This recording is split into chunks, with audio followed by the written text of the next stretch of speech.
From Hollywood, it's time now for... Johnny Dollar. This is Charlie Burton speaking. Oh, morning, Burton. So you're still alive, huh? If that was an attempt at humor, it was entirely out of place. Well, it's early yet. I'm the comedian, and I'll make the jokes. Your job is to protect my life. Don't tell me you've been shot at again. This time of morning? Boy, whoever it is really must hate you, Burton. Dollar, so help me. So help you nothing. You may be good old lovable Charlie to 40 million television viewers, but to me, you're just a pain in the neck. I'll remind you, To sir. my clients, you're worth $500,000 because he was fool enough to write an insurance policy on your life, but not to me. My price on you is a fast 3 cents. Give or take a couple. My life has been threatened. Sure, and that's why I'm here. But yesterday, when I tried to get you to cooperate, you called it a practical joke. Well, I'm not calling it that now. No, because somebody tossed a bullet at you last night and scared the living pants off of you. Well, call Captain Peral of the Ensenada Police. Mr. Dollar. Look, I need please. another hour's sleep, so don't phone my room again before 9 o'clock. Goodbye.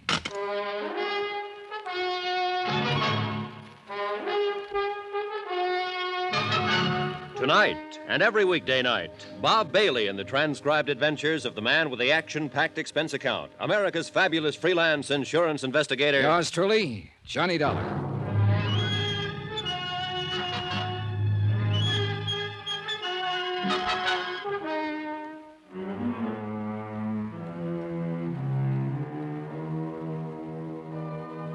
From Special Investigator Johnny Dollar, location Ensenada, Mexico. To the Home Office, Union States Casualty Company, Hartford, Connecticut. Assignment, The Laughing Matter. Expense account continued. Item 10, 50 cents, room service on a glass of orange juice. Another hour's sleep was out of the question. Just hearing his voice on the phone left me too mad to relax. One of America's most popular comedians, a living legend. And yet his whole cast, the people down here with him on location, hated the ground he walked on. Personally, I was on their side. But my job was to protect his life from some unknown enemy who'd sent him a threatening note. And last night, the threat had become action in the form of a shot fired from the darkness. It was my job to see that the killer didn't get a second chance. And that's what I was being paid for, and the fact that Charlie Burton was a Class A stinker was irrelevant. Frank Maltz, executive producer of the Charlie Burton Show, and practically the only early patron of the hotel breakfast room, was sitting at a table alone. Good morning, Johnny. I left him sitting in almost the same position at 2 o'clock in the morning. Only the table then was in a backstreet cantina in town. He was apparently remembering it, and he avoided my eyes until the waiter had brought my coffee and gone away. I guess I made quite a fool of myself last night, huh? Oh, when was that? Nice of you to ask, Johnny. This is good coffee. Oh, you'd been making the rounds last night, for whatever reasons, and you felt like talking. But I wouldn't call that making a fool of yourself. All right. Thanks. You were sober enough when I left you. Oh, sure. You just sat there and let me talk it out. Where'd you go, anyway? I came out of the cantina a few minutes later. You disappeared. Captain Peral, Ensenada Police, picked me up in a prowl car. He'd located that maid from the hotel here. We went to her home and talked to her. So? Well, for the moment at least, you and Al and Gloria Dale are apparently off the hook. Oh? The maid says Burton was always annoying her whenever she was on duty here. He was. I told him to lay off. Well, her husband found out and came out here to the hotel yesterday evening. I saw him and his wife arguing out there on the terrace just after dusk. But I didn't know what it was all about at that time.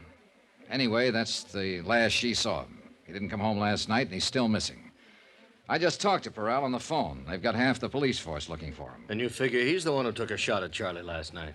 Kind of adds up, doesn't it? Well, I guess so. I hope they find him, Johnny, before he finds Charlie again. I'd hate to see a poor devil take a rap for killing a louse who isn't worth it. Yeah, I know what you mean. Well, the chances are they will. Didn't either one of you fellas ever get to bed last night? Not for long. Morning, Al. Oh, my goodness, Frank. You look awful, man. You must have slept on your face. I look the same as I look every morning. You want some breakfast, Al? No, thanks. I'm skipping it. I'm going to try to get in a dip in that pool before old Blubber Tummy oozes out of his feather bed. Oh, I don't think he'll be using the pool this morning. Not if he remembers what we're shooting today. It's that castaway sequence, isn't it? Yeah, we'll get that first. But later this afternoon, if the light on the water is okay, I want to get those shots of him swimming ashore. Good. Keep him on retakes till he gets waterlogged. It's kind of a slapstick desert island thing, Johnny. Oh? Yeah. You see, Charlie and I are supposed to have been on this yacht, and it sank. And I just disappear. But there's some stock shots of Charlie swimming like crazy and a stock shot of a deserted South Sea island. And finally, Charlie comes crawling up onto the beach. That's the sequence we're going to shoot this morning. I see. He's pooped. He's dying, you know. Then I step out from behind a bush, and I'm wearing a full-dress suit, white tie and tails. He thinks he's crazy or something. It starts building from there, then, Johnny. Yeah, I get the idea. He's thirsty, see? So I reach under my coat and bring out a soft drink, an ice-cold bottle. And I open it and give it to him. It says Cott Quality Beverages on the bottle, C-O-T-T. Yeah. So Charlie asks, is it any good? And I say, it's Cott, man. And he says, so what? And I say, so it's Cott to be good.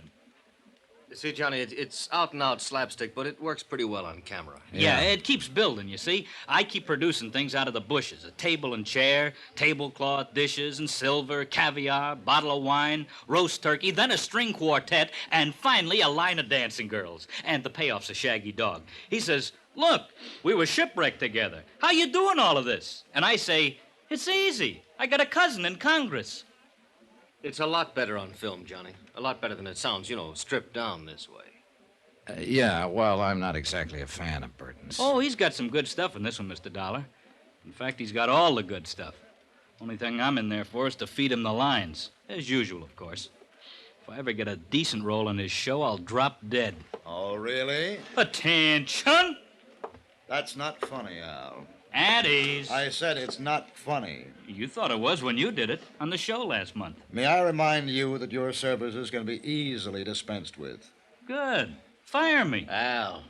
If I could get out of this lousy contract with you, I could start on the PCT tomorrow, and at 5 times what you're paying me. Take it easy, Al. No, by all means. They'll set me up in my own show, and they'll put it in a time slot right opposite yours. In 3 months, Charlie, I could bump you clear off the screen. You don't say so. Al, beat it, will you? Okay, Frank. Sorry you had to get caught in the crossfire, Mr. Dollar. Nothing personal. Forget it. See you later, gentlemen. You'll be on that set in a half hour, not a minute later. Yes, sir. You certainly are one big happy family, aren't you? Dollar, that kid was a nobody when I picked him up. You're wrong, Charlie. That kid is a real talent, and you know it. You see? You see what I have to deal with? He's done as much for this show in the past year as you have. You see, Dollar, I'm forced to live in the very presence of my enemy. Who made them your enemies, Burton? Look, my only concern has always been the welfare of those less fortunate than myself, those who depend on me for their professional careers and their livelihood. I understand there's some difference of opinion about that. Well, it's envy, nothing but envy. Would you like some more coffee, Johnny? No, thanks. I've had about all I can stand. Yeah, so have I. May I ask what you're doing to protect my life, Mr. Dollar, if anything at all? Oh, I've taken the usual routine precautions. Routine? I demand more than routine. Not from me. You don't demand anything. I'm working for the insurance company. Then I'll complain to them. Good. Why don't you cancel your policy at the same time? Then I can get off this assignment. Couldn't cancel it if I wanted to. My sponsors wouldn't allow it. It's for their protection, not mine. I know that. I think you'd like to see me murdered. Oh, no, you're wrong there. That would mean I'd loused up an assignment, and I take pride in my work. But you wouldn't care personally. No comments. I'll demand protection from the local police. You've already got it. Captain Peral had 2 men on duty there last night after that shot was fired, watching your room. I didn't see them. They didn't intend for you to see them. Relax, Burton. If the worst does happen, ballistics can probably identify the killer after we get the slug out of your body. Dollar, this is no laughing matter. Then why did you treat it like one? Why did you tear up that threatening letter? Why didn't you call the police in right then?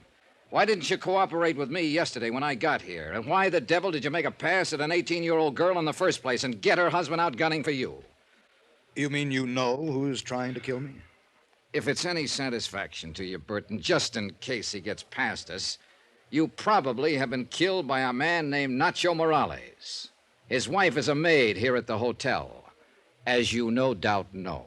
That little native girl? Yeah, that little native girl. Oh, now, look, both of you. No, I was wrong. I admit it. I just lost my head, I guess. When a man's under pressure all this time, as I am, he doesn't always think straight. Now, I didn't mean any harm toward her. Maybe you'll be able to convince Nacho of that, if he waits long enough to listen. No, don't, please. I know you hate me. All of you do, but I'm not as bad as you think. You just don't know the load a star has to carry. Then why don't you tell us about it? You, Frank. You don't think I'm being fair with Al. You think I'm holding him back, not giving him a chance. Well, you're wrong. I'm actually carrying him teaching him things I've learned over the years. Oh, he knows quite a bit now, Charlie. So you don't believe me? You don't think I know what I'm talking about? Well, let's... All right. All right, I'll show you. Al said he was written down in today's sequence. He said that I had the great role. You heard him say it. Well, yes, Then Charlie, let him have it. I'll What? trade with him. You mean that? Yes, I mean it. Let him change any line he wants. To fit his style, he can play it any way he likes. I'll take that role he says is so bad, and I'll still come out the star. All right. Charlie, we'll have a go at it. Fine. I'll see you on the set, unless somebody manages to kill me first. Good morning, gentlemen. Oh, I never thought I'd live to see the day. Yeah, that shot last night must have really shaken him up. Oh, that kid will make him look sick, Johnny. He doesn't know what he's in for. Well, there's one way to find out. Oh, wait a minute, Johnny. I've been thinking about something you said. Oh? That maid, Morales' wife, does she speak English? Nope, just Spanish. Well, what about her husband? Same deal, only Spanish. Well, but the note, Johnny, the murder threat Charlie got, that was written in English. Yeah, I know.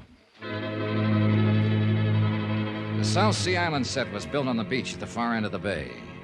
The technicians and the rest of the cast were already there when Maltz and I arrived, and they started shooting 15 minutes later. Gloria Dale wasn't in the sequence, so she slept in at the hotel.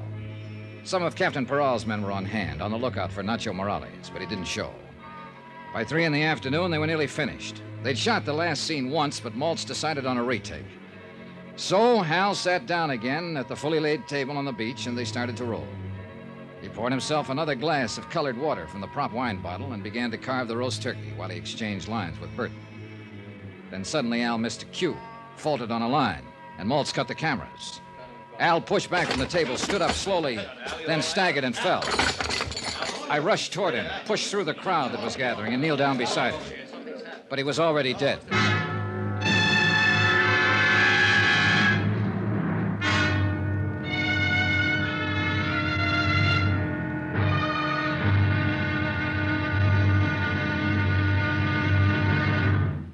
And now here's our star to tell you about the final intriguing episode of this week's story. Tomorrow, a frantic game of musical chairs with every player desperate.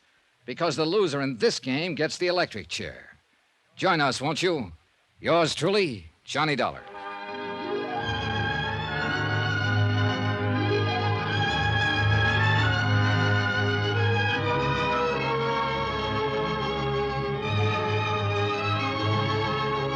Yours truly, Johnny Dollar, starring Bob Bailey, is transcribed in Hollywood. Written by Les Crutchfield, it is produced and directed by Jack Johnstone.